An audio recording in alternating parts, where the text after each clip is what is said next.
Some lies are so carefully worn. Even the world forgets to question them. The carriage wheels had barely stopped before the girl stepped down, her boots worn thin against the gravel drive. Her head bowed just enough to disappear among the other servants lining the entrance of Blackwood Manor. And yet there was something in the way she moved, too measured, too precise, as if every step had been rehearsed long before this moment. Her name whispered only once to the steward before it vanished into the endless list of staff who lived unseen within the stone walls. Elena Whitmore, though no one there would remember it. Not the maids who glanced at her plain dress and dismissed her, not the footmen who brushed past her without a second thought, because she had made sure of that. She had learned how to shrink, how to become smaller than the silence she carried, how to fold herself into shadows where no questions were asked, but the manor itself seemed to resist her presence. The towering ceilings echoing faintly as if holding onto something unspoken, the flicker of candlelight tracing her profile for just a second too long before retreating, and somewhere above, beyond the sweeping staircase carved from cold stone, a man stood watching, though no one noticed him either, not truly, because Duke Alexander Blackwood had long mastered the art of being present without being seen, his gaze drifting over the arriving servants with practiced indifference until it stopped, just briefly, on her. Not because of her face, which was deliberately unremarkable, beneath the soft shadow of her bonnet, but because of a single detail so small no one else would have cared, the way her gloved hand adjusted the strap of her worn bag, not clumsily, not hurriedly, but with a quiet familiarity that did not belong to a servant's life, a movement learned in rooms where hands were trained, not hardened, and something in his chest tightened before he understood why. A flicker of recognition that had no place in logic, no place in reason, and yet refused to be ignored. He turned away almost immediately, as if dismissing the thought before it could settle, but the silence she carried lingered long after she had disappeared through the servants' entrance, settling into the walls like a whisper that had yet to be heard, and as the great doors of Blackwood Manor closed behind her, sealing her into a life she had chosen to hide within, neither of them could have known that this quiet arrival, unnoticed by all but one, would unravel everything he thought he understood about the people who lived beneath his roof, because some truths did not reveal themselves through words, but through the one pair of eyes that refused to look away. By the time dawn touched the tall windows of Blackwood Manor, Elena had already learned the rhythm of invisibility, the quiet footsteps, the lowered gaze, the careful timing that kept her just outside the notice of others, moving through corridors lined with portraits whose painted eyes seemed to follow her with a curiosity the living never showed. Her hands steady as she carried polished silver trays that reflected nothing of who she truly was, only the image she had chosen to become, and yet the illusion was not as seamless as she had hoped, not within these walls, because above the grand staircase, behind the carved banister where shadows gathered like secrets, Duke Alexander Blackwood watched again, not openly, never that, but with a patience that came from years of observing what others overlooked, his attention drawn not to her presence but to her absence, the way she never stumbled, never hesitated, never reached for guidance the way new servants always did, as if she had walked these halls long before setting foot in them, as if she belonged somewhere she refused to name. And when one of the older maids snapped at her, handing her a stack of linens far heavier than necessary, Elena did not protest, did not falter.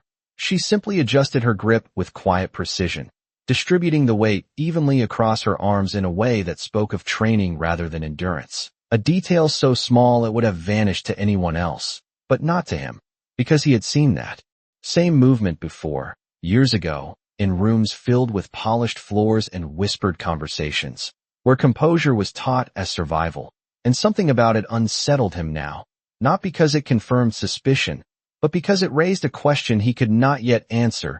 Who had taught her that, and why would she hide it here, among people who would never understand its meaning?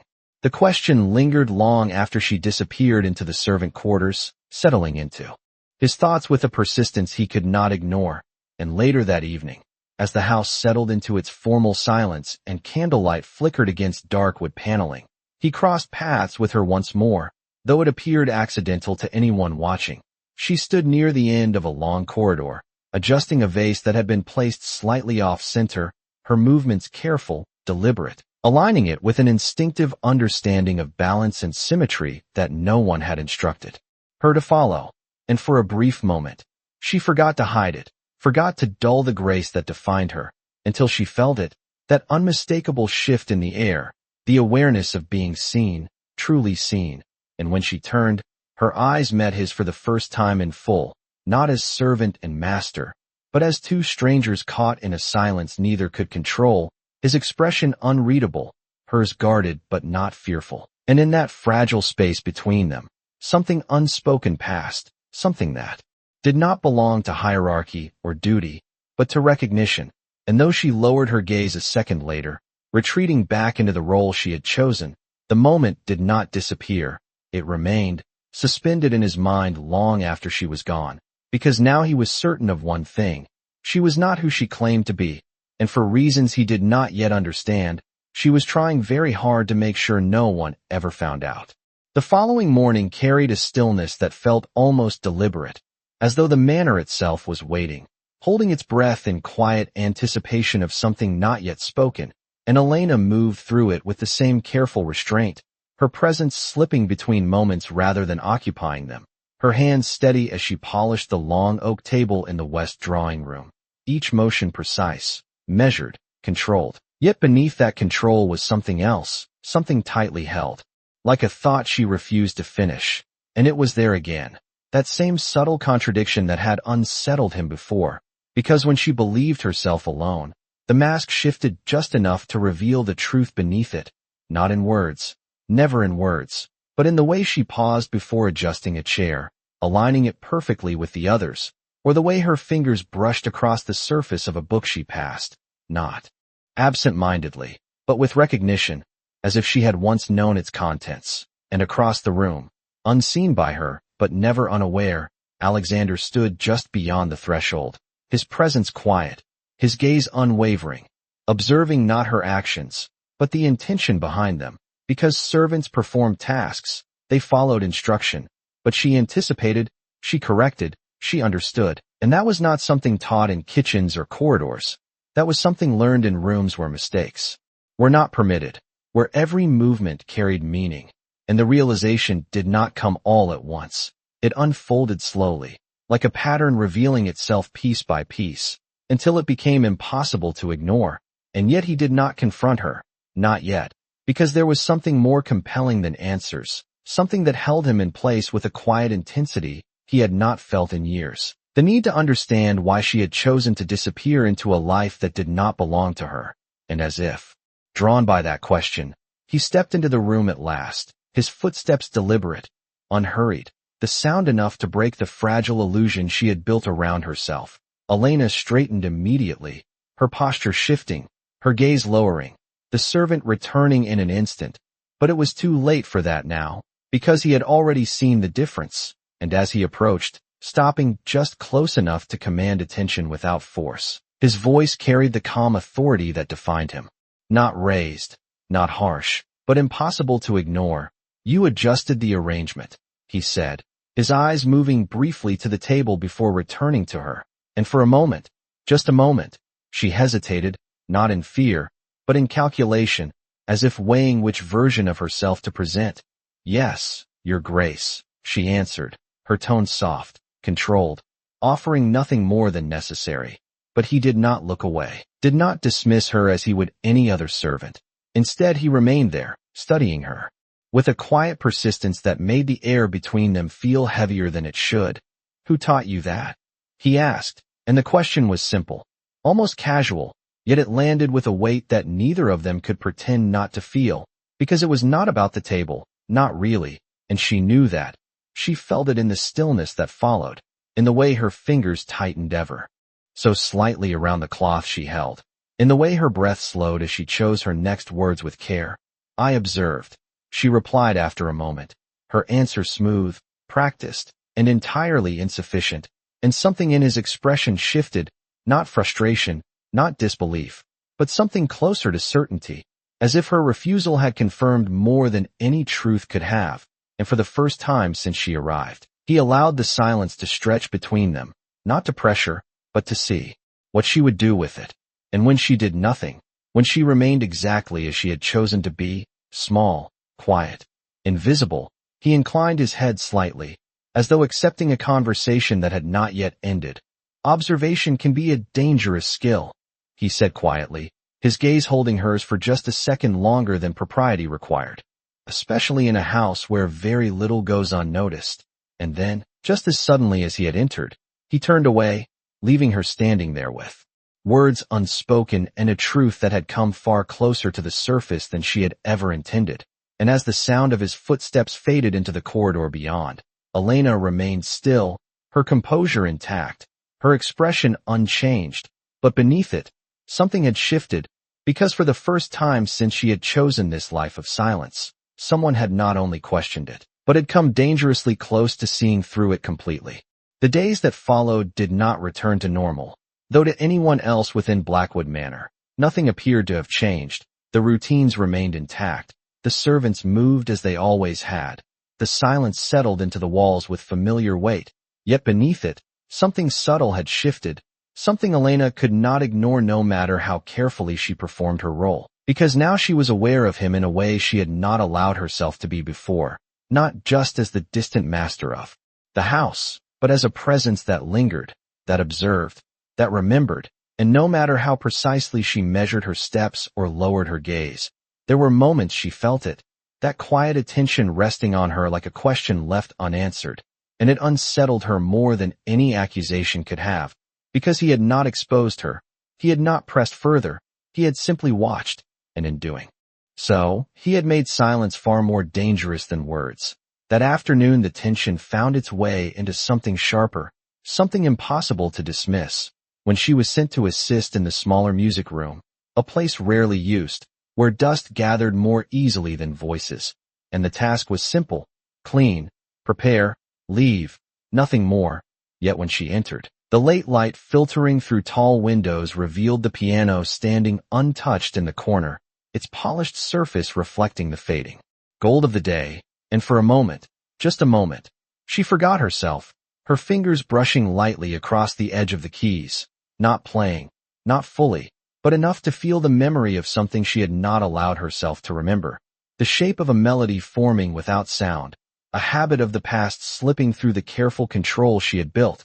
And that was when the door opened, quietly, without warning, and she did not need to turn to know who it was, because the air changed, the room, shifting around a presence that did not belong to chance, and slowly, deliberately, she withdrew her hand, returning to stillness before facing him. But it was already too late, because he had seen it, not just the movement, but the instinct behind it, the familiarity that could not be explained by observation alone. And as he stepped further into the room, his expression remained composed, unreadable. Yet there was something in his gaze now that had deepened, not suspicion, not yet, but something closer to certainty. "You were about to play," he said, his voice even, not accusing, simply stating what he had witnessed, and she felt the weight of that truth press against the careful silence she had maintained for so long. But she did not falter, she did not allow it to break. "No, Your Grace," she replied softly, her eyes lowered once more, her denial smooth, controlled, and expected, but he did not accept it. Not fully, not this time, because he had begun to understand the pattern, the way she retreated into simplicity whenever the truth came too close. And instead of challenging her directly, he moved past her, his hand resting lightly on the piano as if considering it, though his attention never truly left her. "Strange," he murmured, almost to himself. "Most servants avoid this room entirely." And the silence that followed was no longer empty. It carried meaning, intention, a quiet pressure that asked more than his words ever could. And still she did not respond. She remained where she was, composed, distant, refusing to give him what he sought. But something in that refusal changed the nature of the moment, because now it was no longer about what she hid. It was about why she chose to hide it from him. And for the first time, that question became something personal, something he could not simply observe and set aside. And as he turned toward her again, his gaze steady, his voice lower now, not for authority, but for something far more deliberate. "You are very careful," he said, and though the words were simple, They carried a weight that settled between them like something inevitable. But even careful people forget, eventually. And this time, she did look at him, just for a second, just long enough for something unguarded to surface in her eyes before it vanished again, and that single moment, brief and fragile, was enough to confirm what he had begun to suspect, that beneath the silence, beneath the restraint, there was a truth waiting, and whether she intended it or not, he was already closer to uncovering it than she could afford. That night, the silence within Blackwood Manor felt heavier than before, not because anything had been said, but because too much had been understood, and Elena carried that weight with her as she moved through the dim corridors, her steps quieter than ever, her presence reduced to something almost invisible. Yet invisibility no longer offered the safety it once had, because now she knew she had been seen, not fully, not completely, but enough to make every movement feel like a risk, and still. She did not change her routine. She could not, because change itself would reveal more than silence ever could. So she continued, precise, composed, controlled, until the following afternoon when the balance she had so carefully maintained was disturbed in a way she could not predict. The housekeeper, sharp-eyed and impatient, assigned her to assist in the main dining hall during a small gathering. Nothing grand, nothing unusual, but enough to bring unfamiliar eyes into the manor, and that alone introduced a danger she had not prepared for, because strangers noticed things differently. They did not follow the patterns of those who had grown accustomed to her silence. And as she moved among them, pouring water, adjusting settings, keeping her gaze lowered, she felt it again, that quiet awareness, not from the Duke this time, but from someone else, a guest whose attention lingered just a second too long, whose gaze narrowed as if searching for a memory just out of reach. And she did not look up, she did not acknowledge it, but inside, something tightened, something instinctive, because recognition did not always come with certainty.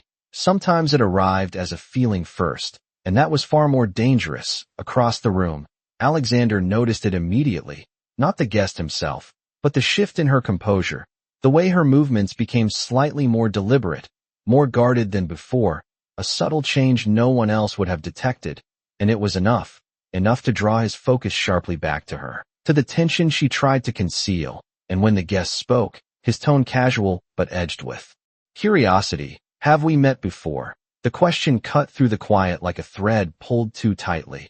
And for the first time since she had entered this house, Elena did not respond immediately, the pause brief, controlled, but real, and that single moment confirmed everything Alexander had begun to suspect, because a servant with nothing to hide would have answered without hesitation. But she did not, and before she could, before the silence could stretch into something more dangerous, his voice entered the space, calm, measured, and impossible to ignore. You have not, he said, stepping forward with quiet authority, his gaze settling on the guest with a politeness that left no room for challenge. My staff is carefully selected. I would remember if you had. And the implication was clear. The matter closed, not open for discussion. The guest hesitated, then nodded, the moment dissolving as quickly as it had formed. But the effect remained, because Elena had heard it, felt it. The way he had intervened without looking at her, without acknowledging her directly, and yet with absolute certainty. He had chosen to end the question before it could become something else, something worse. And when the gathering concluded and the room emptied, leaving only the echo of quiet footsteps and fading conversation, she allowed herself a single breath she had been holding for far too long. But relief did not follow, because protection, however subtle, came with its own cost. It meant he was no longer simply observing. He was acting, and that meant the distance she had relied on was beginning to close. And as she turned to leave, believing the moment had passed, his voice reached her once more, softer now, closer. You should be more careful, he said, not as a warning, not as a command, but as something far more personal, something that lingered long after the words themselves had faded. And when she finally looked at him, truly looked this time, there was no denial left in his gaze, only a quiet certainty that made her pulse unsteady for the first time since she had stepped into this house. Because now she understood something she had tried not to see before. He was not just noticing her, he was beginning to protect her, and she did not yet know which was more dangerous.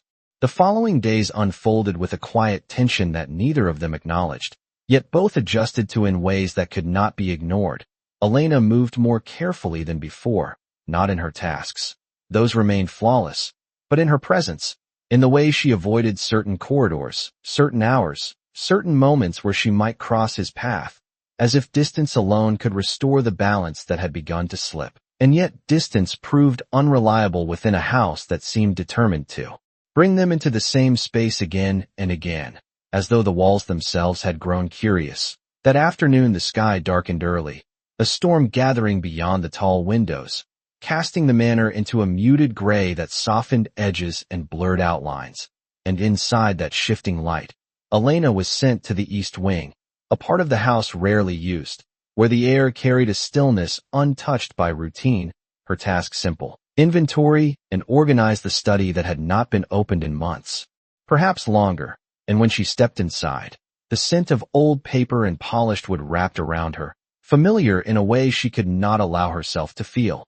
Because familiarity was dangerous, it invited memory, and memory weakened control. Yet despite herself, her eyes moved instinctively across the shelves, recognizing patterns, categories, a system that spoke of someone who valued order not for appearance, but for meaning. And without thinking, she began to correct what time had unsettled, aligning volumes, dusting surfaces with a precision that went beyond instruction, until the door behind her opened with a quiet certainty that made her still.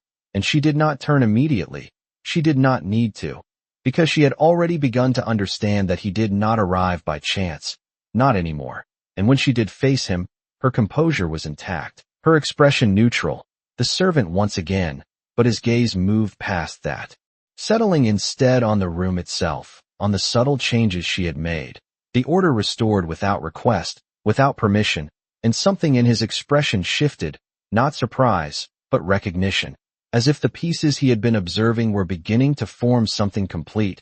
"This room has not been used in years," he said, his voice low, almost reflective, and she inclined her head slightly, offering nothing more than acknowledgement. But he did not look at her as he spoke. He looked at the shelves, at the desk, at the quiet evidence of her presence left behind in ways she could not erase. "And yet you knew exactly where everything belonged." And this time, the statement was not casual. It was deliberate, a step closer to the truth neither of them had named. And she felt it, that tightening again, not fear, but something sharper, the awareness that the distance between observation and understanding was narrowing. And still she held her silence, because silence was the only defense she had left. But he stepped further into the room, closing the space between them not with force, but with intention, his presence steady, his attention unwavering. "You said you observe," he continued, his tone unchanged, but the weight of his words settling deeper now.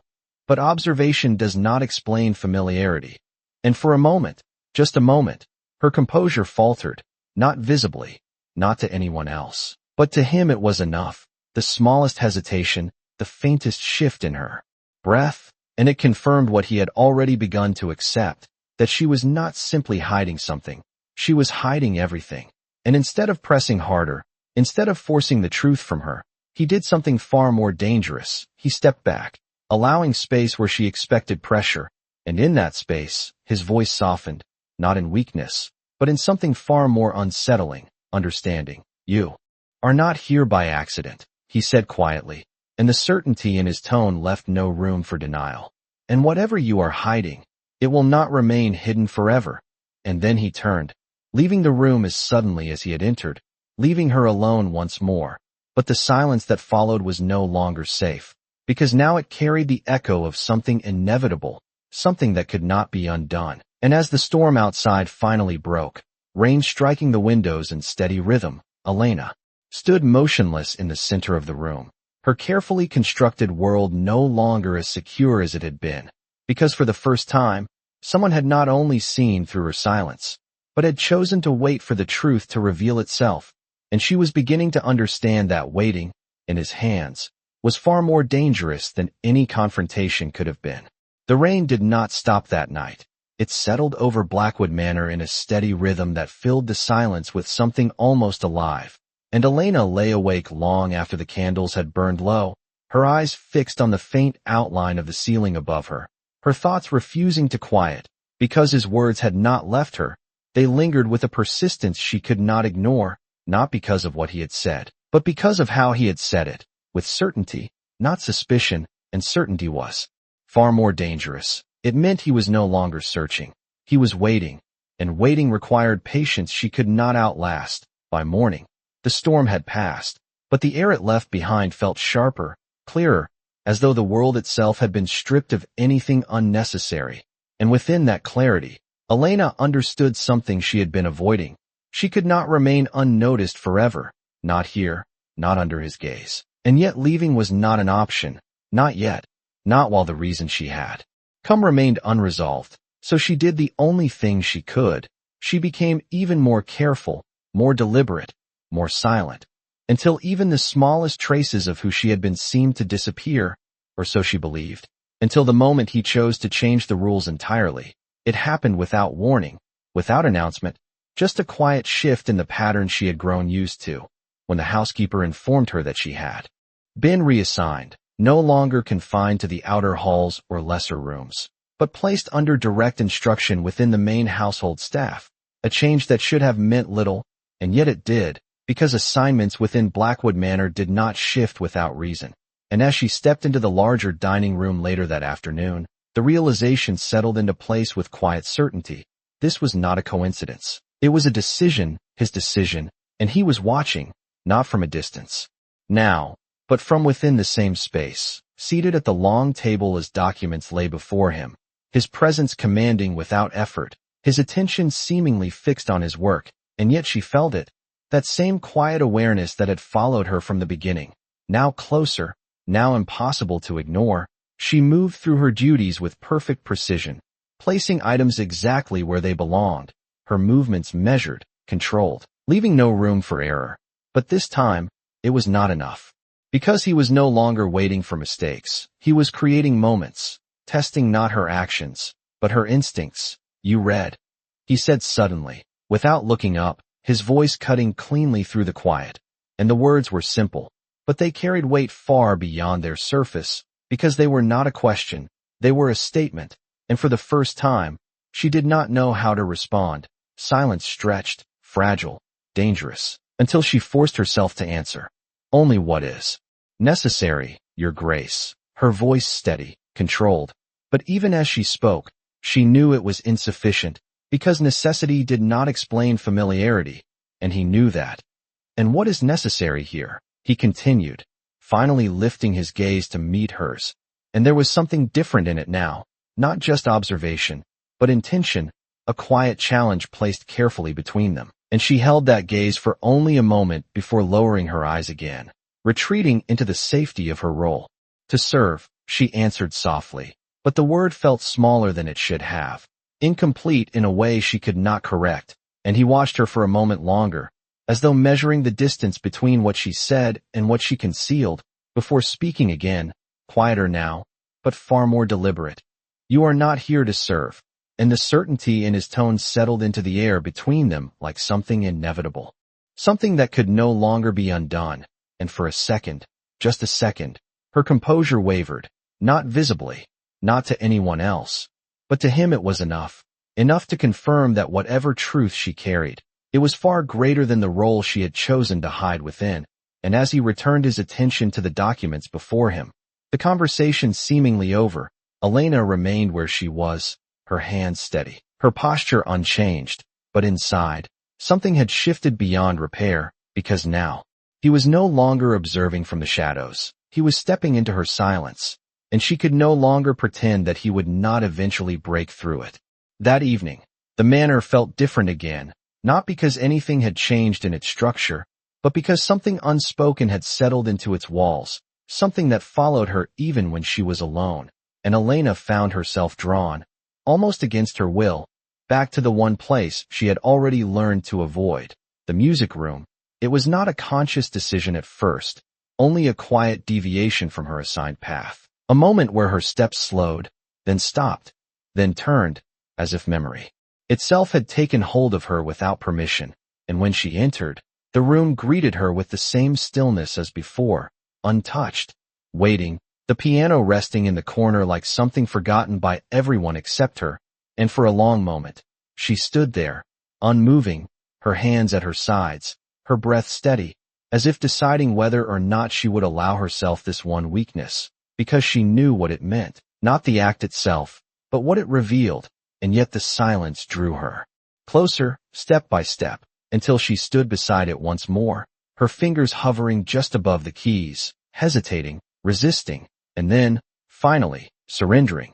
The first note came softly, almost uncertain, but it did not remain that way, because memory does not return in fragments. It returns whole, and within seconds, the melody unfolded beneath her hands, controlled, precise, effortless in a way no servant could imitate, the sound filling the room with something far beyond music, something that carried history, discipline, identity, everything she had tried to bury, and for the first time since she had entered Blackwood Manor, she was not careful, she was not silent, she was simply herself, and she did not hear the door open, did not feel the shift in the air this time, because she was too far gone, too lost in the familiarity of something she had not allowed herself to touch in so long, until the final note lingered and faded, leaving behind a quiet that felt almost fragile, and that was when she realized she was no longer alone. She turned slowly, her breath catching just slightly, and there he was, standing in the doorway, not surprised, not confused, but still, watching her with a gaze that had finally found what it had been searching for, and for a moment, neither of them spoke, because there was nothing left to question, nothing left to observe. The truth had revealed itself without resistance, and it hung between them, undeniable, unspoken, and dangerously clear. "You forgot," he said quietly, his voice not accusing, not sharp, but something far more unsettling, certain, and she felt it. The collapse of every layer she had built, not outwardly, not visibly, but within. Because she had not forgotten, not truly. She had simply stopped hiding for one moment too long. And now that moment could not be undone. She lowered her hands slowly, stepping back from the piano, as if distance might restore what had been lost. But it did not, because he did not move, did not look away, his attention fixed on her in a way that no longer allowed her to disappear. "This is not observation," he continued, his voice softer now, but carrying more weight than before. "This is memory." And the words settled into the space between them like something final, something that could not be denied. And for the first time, Elena did not answer immediately, not because she did not have the words, but because she understood that any answer she gave would change everything, and silence, for once, was no longer protection. It was a choice, and as the seconds stretched, fragile and unyielding, she lifted her gaze to meet his fully, not as a servant, not as someone hiding, but as someone standing at the edge of something inevitable. And in that moment, something shifted in his expression, not triumph, not satisfaction, but recognition, deeper than before, because now he was no longer seeing through her silence. He was seeing her, and that was far more dangerous than anything she had tried to hide. The silence that followed did not break. It deepened, settling around them like something fragile that neither of them dared disturb. And Elena stood there, her hands still at her sides, her breath steady but no longer untouched by the moment, because everything she had tried to conceal now existed between them without words, without denial, and for the first time, she understood that there was no returning to what had been before, not after this, not after he had seen her in a way no one else ever had. And yet he did not step closer, did not press her for answers, did not demand the truth she had guarded so carefully. Instead, he remained where he was, allowing the silence to hold its weight, his gaze steady, unwavering, as if giving her something she had not expected, a choice, and that, more than anything else, unsettled her, because she had prepared for confrontation, for accusation. For the moment her carefully built disguise would be stripped away, but not for this, not for the quiet space where she could either continue the lie or allow the truth to surface on her own terms. "You have nothing to say." He finally spoke, his voice low, not sharp, not accusing, but calm in a way that carried more authority than anger ever could, and she felt the question within it, not spoken directly, but present all the same, and for a moment, she considered it, the possibility of continuing as she had, of retreating back into the safety of silence, of denying what he had seen and hoping it would be enough. But something in his gaze made that impossible. Because he was no longer searching for confirmation, he had already found it, and any denial now would only diminish what he had chosen not to expose. And slowly, deliberately, she lifted her chin, not in defiance, but in quiet acknowledgement of what could no longer be undone. "No," she answered softly, her voice steady, but different now, no longer shaped by the careful restraint of a servant, but by something deeper. "Then I will not ask," he said after a moment, and the words carried a weight she did not fully understand at first, because he was offering her something unexpected, not pressure, not demand, but time to choose what she would reveal and when, and that choice settled into her with a quiet intensity she could not ignore, because it meant that whatever came next would not be forced, it would be hers, and yet, as much as that should have offered relief, it did not, because time did not erase truth, it only brought it closer, and she knew that, felt it in the way the moment lingered between them, unresolved but no longer hidden. "You should not have played," he added quietly, not as a reprimand, but as a simple statement of fact, and she understood what he meant, not that the act itself was wrong, but that it had revealed more than she could afford. And yet, despite everything, despite the risk, despite the consequences she could not yet see, there was no regret in her expression, only a quiet acceptance of what had happened, because for that one moment, she had been herself, and that was something she had not allowed in far too long, and he saw it, recognized it in the way she did not lower her gaze this time, did not retreat fully into the role she had worn so carefully, and something in his own expression shifted in response, not softer, not gentler, but more certain, as if the distance between them had changed in a way neither of them could ignore. "You do not belong in the shadows," he said, his voice quieter now, but carrying a clarity that left no room for misunderstanding, and the words lingered in the space between them long after they were spoken, because they were not a command, not yet, but they carried the weight of something inevitable, something that would not remain unspoken forever. And as she stood there, facing him not as servant and master, but as two people standing at the edge of a truth neither had fully named, Elena understood something she had not allowed herself to consider before, that the greatest danger she faced was no longer being discovered, but being understood, and that was something she was no longer certain she could escape. The morning arrived too quietly, as if the manor itself had chosen to pretend that nothing had shifted the night before, but Elena knew better, because silence like this was never empty.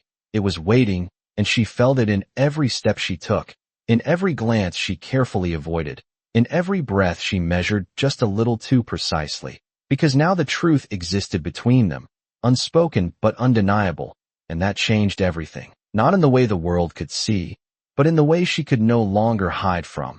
And still, the house moved on. The servants followed their routines, the doors opened and closed with the same quiet rhythm, and yet within that normalcy, something had been altered. Because Alexander no longer observed from a distance, he no longer tested her through small details or quiet questions. Instead, he did something far more deliberate. He placed her where she could not disappear. It happened just before midday, when the housekeeper informed her that she was to assist directly in his private study, not occasionally, not by chance, but regularly, as part of his immediate staff, and the words settled into her with a quiet weight she could not ignore. Because this was no longer observation, this was intention, and as she stepped into the study for the first time under this new arrangement, she understood exactly what it meant. The room was still, lined with shelves that carried years of careful order, the desk positioned near the tall windows where light filtered in with quiet precision, and he was already there, seated, composed, as if nothing about this change required explanation, and yet everything about it did. She moved forward with measured steps, her posture controlled, her expression neutral, but the distance between them felt different now, not defined by roles, but by something far more fragile, something that had already begun to shift. "You will remain here in the afternoons," he said without looking up, his voice calm, as if this were a simple matter of arrangement, and she inclined her head slightly, offering acknowledgement, though they both understood this was not a request, And yet, despite the authority in his words, there was something else beneath it, something quieter, something that did not belong to command, but to choice, his choice, and that made it more difficult to ignore. The hours that followed were marked by a different kind of silence, one that did not allow her to retreat completely, because she was no longer moving through the house unseen. She was within his presence, within his awareness, and every movement carried meaning whether she intended it or not. She arranged documents, organized correspondence, maintained the order he expected, but now he watched openly, not constantly, not in a way that would draw attention, but enough that she could feel it, the quiet certainty of his attention resting on her, not as a question, but as something already answered, and it changed the air between them in ways neither of them acknowledged, until finally, without warning, he spoke again. "You had training." The words were simple, direct, but this time they were not a question, not even a test. They were a conclusion, and she paused, just briefly, her hands stilling over the paper she held, because there was no denying it now. Not after what he had seen, not after what she had revealed, and yet she did not confirm it either. She remained silent, allowing the moment to hold its weight without resolution, and he did not press her, not immediately. Instead he rose slowly, moving toward the window, his gaze shifting to the grounds beyond, as if considering something far removed from the conversation. But she knew better now. She understood that this distance was intentional, that he was giving her space not to escape, but to choose. "There are few things in this house that escape my notice," he said quietly, his voice softer now, but carrying a clarity that settled into the room like something final, and fewer still that remain unexplained. And then, after a pause that felt longer than it should have, he turned slightly, just enough for his presence to reach her without forcing her to face him fully. "You are one of them." And the words lingered, not as an accusation, not as a demand, but as a truth that had already been accepted. And for a moment, she closed her eyes briefly, not in defeat, not in surrender, but in acknowledgement of what could no longer be undone, because the line she had drawn between who she was and who she pretended to be had already begun to blur. And now, standing in the quiet of his study, with his certainty surrounding her like something she could not escape, Elena understood that whatever came next would not be shaped by silence alone, because he was no longer waiting for her truth to reveal itself. He was creating the space where it inevitably would. It did not happen all at once, the unraveling of her carefully guarded silence. It came instead in quiet moments that could no longer be controlled, in glances that lasted a second too long, in pauses that carried more meaning than words ever could. And Elena felt it with growing certainty as the days passed within the study, because proximity changed everything. It removed the distance she had relied on. It stripped away the illusion that she could remain unseen, and yet what unsettled her most was not that he watched her, but how he watched her, not with suspicion, not with the intent to expose, but with something far more deliberate, understanding, as if he had already accepted the truth without needing her to confirm it. And that acceptance created a tension she did not know how to escape, because it offered her something she had not prepared for, trust without explanation. And trust required a response she was not ready to give. That afternoon, the air in the study felt unusually still, the lights softer as clouds gathered once more beyond the windows, and Elena stood at the desk organizing correspondence, her movements precise, controlled, yet beneath that control, something had begun to shift, something quieter, less guarded, as if the constant effort of concealment had begun to wear thin under the weight of being seen. And across the room, Alexander observed it without interruption, his presence steady, his attention unwavering, until finally, he set aside the document in his hand and spoke, not as he had before, not with careful distance or measured implication, but with a clarity that left no room for retreat.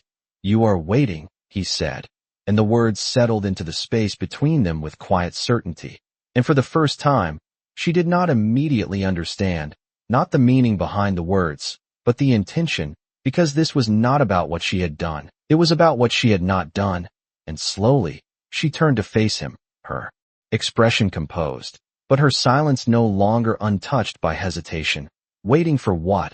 she asked, and the question came softer than she intended, not defensive, not dismissive, but genuine in a way she had not allowed herself before. And something in his expression shifted at that, not in surprise, but in recognition, as if this was the conversation he had been waiting for all along, for something to pass. He answered, his voice calm, steady, but carrying a depth that made the words feel heavier than they should have. For whatever brought you here to resolve itself without you having to reveal it. And the truth in his statement did not strike like an accusation. It settled instead, quietly, undeniably, because he was not guessing, he was understanding, and that was far more difficult to deny. And for a moment, the silence between them returned, but it was no longer protective. It was fragile, holding something that could no longer remain hidden forever, and she felt it, the shift within herself, the slow realization that the longer she remained silent, the more the truth defined her without her control, and yet speaking it would change everything, not just for her, but for him, for this house, for the fragile balance that had somehow formed between them. Some things cannot be spoken, she said finally, her voice quiet, but steady, and it was the closest she had come to the truth since the moment he first saw through her, and he did not dismiss it, did not challenge it. Instead, he stepped closer, not enough to overwhelm, but enough to narrow the space between them into something that could no longer be ignored. No, he replied, his voice lower now, more deliberate. But they can be understood, and the words carried something she had not expected, not pressure, not demand, but certainty, certainty that he already saw more than she had chosen to reveal, and that certainty shifted something within her in a way she could not fully explain, because for the first time, she felt the weight of her silence not as protection, but as distance. Distance between herself and the one person who had looked beyond it without forcing it away. And as she stood there, facing him not as a servant, not as someone hiding, but as someone standing on the edge of a truth she could no longer contain, Elena realized something she had not allowed herself to consider before, that perhaps the danger was no longer in being discovered, but in continuing to hide from someone who had already chosen to see her anyway. But to him it was enough, because for the first time, she did not look away, did not retreat fully into the role she had worn so carefully. Instead, she held his gaze, steady, unguarded in a way that carried more truth than any confession could have, and the silence that followed was no longer fragile. It was deliberate, filled with everything they had not said, everything they both understood but had not yet named, until finally, she spoke again, and this time, there was no hesitation, no careful shaping of words into something smaller than they were meant to be. If I tell you, she began, her voice quiet but steady, everything changes, and the truth of that statement settled between them with a weight that neither of them could deny, because it was not a question, not a warning, but a fact, and he did not dismiss it, did not reassure her with false simplicity. Instead, he stepped closer, not enough to overwhelm, but enough to make it clear that distance was no longer an option. It already has, he said, and the certainty in his voice left no room for retreat, because he was not speaking of what might happen, but of what had already begun, and she felt it then, fully, the shift she had tried to resist from the beginning, the realization that her silence no longer protected her, that the truth she carried had already shaped everything between them whether she spoke it or not. And for the first time since she had entered this house, she allowed herself to consider the possibility of release, not from danger, not from consequence, but from the constant weight of concealment. And as she stood there, facing him without the shield of distance, without the protection of silence, Elena understood that the next words she spoke would not only reveal who she was, they would define what came after, not just for her, but for him as well. And in that moment, the choice she had been avoiding was no longer something she could delay, it was something she had to face, because the truth was no longer waiting to be discovered, it was waiting to be spoken. For a long moment, neither of them moved, as if the entire world beyond the study had faded into something distant and unimportant, leaving only the quiet space between them and the truth that had been waiting too long to remain hidden. And Elena felt it fully now, not as fear, not as hesitation, but as something far more profound, the end of silence, because once spoken, it could not be taken back, and yet keeping it unspoken had already changed everything, and slowly, Deliberately, she exhaled, the breath carrying with it the weight of everything she had held back since the moment she stepped into this house. "My name is not what you think it is," she said. Her voice steady, not raised, not trembling, but grounded in something she no longer tried to suppress. And he did not interrupt, did not question. He simply listened, his gaze steady, unwavering, as if he had already prepared himself for whatever truth she chose to reveal. "I came here because I had no other choice," she continued, and the words were careful, not in their honesty, but in their restraint, because even now, she understood that truth was not a single revelation, it was something layered, something that unfolded slowly. "There are people who would recognize me if I were seen as I was before," and she paused, not because she was uncertain, but because she was choosing what to give him, what to trust him with, and that choice was not easy, not even now. But when she looked at him, truly looked at him, she saw no demand in his expression, no expectation beyond what she offered freely. Only a quiet certainty that he would understand what she could not yet say, and that certainty made the next words possible. "I needed somewhere I could disappear," she finished, and the silence that followed was no longer fragile. It was complete, filled with the truth she had finally allowed into the open. And for a moment, he said nothing, not because he had no response, but because he understood that this was not the end of her story, only the beginning of what she was willing to share. And when he did speak, his voice was quieter than before, not softened, but more deliberate, as if every word mattered now in a way it had not before. "And now," he said, taking a single step closer, not to close the distance entirely, but to make it clear that he was no longer standing apart from her truth. "You are no longer hidden." And the words settled into her with a weight she could not ignore, because they were not a warning, not a threat, but a statement of something inevitable, something that had already begun the moment he chose to see her as she truly was. And for the first time, she did not resist it, did not retreat from it, because she understood now that hiding had never truly protected her. It had only delayed what was always meant to be found.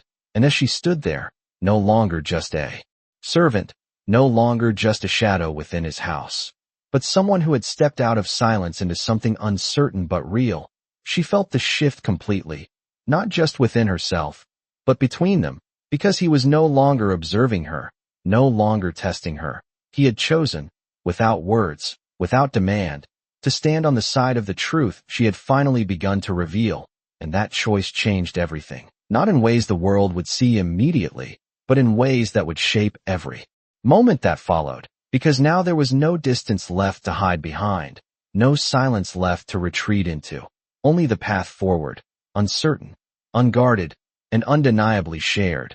And as the light beyond the windows began to fade into evening once more, casting long shadows across the study that no longer felt quite as cold as before, Elena understood something she had not allowed herself to believe until now, that perhaps she had not come here only to disappear, perhaps, without realizing it.